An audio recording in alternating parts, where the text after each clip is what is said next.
లోకి ఎవరైనా ఆటంకాలు సృష్టిస్తే చట్టం తన పని తాను చేసుకుపోతుందన్నారు మంత్రి శ్రీధర్ బాబు. పెద్దపల్లి జిల్లా మంత్రిలో మంత్రి పలు అభివృద్ధి పనులకు భూమి పూజ చేశారు. 22 కోట్ల నిధులతో నిర్మించనున్న 50 పడకల ప్రభుత్వ ఆసుపత్రి భవనానికి 162 కోట్లతో చేపట్టిన శ్రీపాద రింగ్ రోడ్ పనులకు భూమి పూజ చేశారు ఐటీ మంత్రి. మంత్రి పట్టణాభివృద్ధి కోసం ప్రణాళికలు సిద్ధం చేశామన్నారు. అనంతరం శివకిరణ్ గార్డెన్లో జిల్లా అధికారులతో సమీక్ష జరిపారు. నిధులతో 50 పడకల ఆసుపత్రి నిర్మాణం చేపట్టడం జరిగింది. ముఖ్యమంత్రి రేవంత్ రెడ్డి గారు పెద్దపల్లి పర్యటన సందర్భంలో ఈ హాస్పిటల్ నిర్మాణానికి శంకుస్థాపన చేయటం, అదేవిధంగా వైద్య ఆరోగ్య శాఖ మంత్రి దామోదర్ రాజనరసింహ గారి వారి సహకారంతో ఈరోజు మనము ఈ 50 పడకల ఆసుపత్రి నిర్మాణాన్ని చేసుకోబోతా ఉన్నాం. పనులు నడుస్తూ ఉన్నాయి.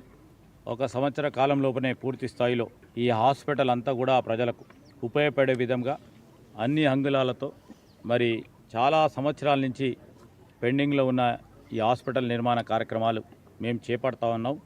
దాంతోపాటు ఈరోజు 120 కోట్ల రూపాయలతో హై లెవెల్ బ్రిడ్జ్ నిర్మాణం శ్రీరామ్ నగర్ నుంచి మరి గోదావరి నదిపైన బ్రిడ్జ్ నిర్మాణం చేస్తూ శివారం గ్రామాన్ని కలుపుతూ మంచిర్యాల జిల్లాకు సంబంధించి ఆ చెన్నూరు నియోజకవర్గంలో ఉన్న దానికి కలుపుతూ అదేవిధంగా మహారాష్ట్ర ఛత్తీస్గఢ్కు సంబంధించిన నేషనల్ హైవేకి కలిపే కార్యక్రమాన్ని ఈరోజు భూమి పూజ చేయడం జరిగింది. ముఖ్యమంత్రి గారు ఆ రోజు పెద్దపల్లిలోనే దానికి కూడా శంకుస్థాపన చేయడం జరిగింది. రోడ్డు భవనాల శాఖ మంత్రి గారు కోమటిరెడ్డి వెంకటరెడ్డి గారి సహకారం అందియకుంటే కనీసం ప్రజలను దృష్టిలో పెట్టుకొని ముందుకు నడిచే ప్రయత్నం చేయండి. ప్రజలకు సౌకర్యం కల్పించే కార్యక్రమానికి ఎవరైనా అవరోధం తెలిస్తే చట్టం తన పని చేసుకోబోతుంటుంది. రూల్స్ ఉంటాయి, రెగ్యులేషన్స్ ఉంటాయి.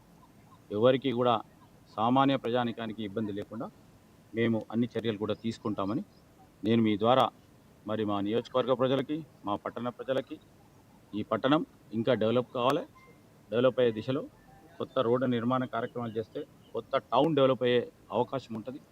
దానివల్ల అక్కడ మరి కావాల్సిన సౌకర్యాలు డ్రైన్స్ కానీ, డ్రింకింగ్ వాటర్ కానీ, రోడ్స్ కానీ మరి అధునాతనంగా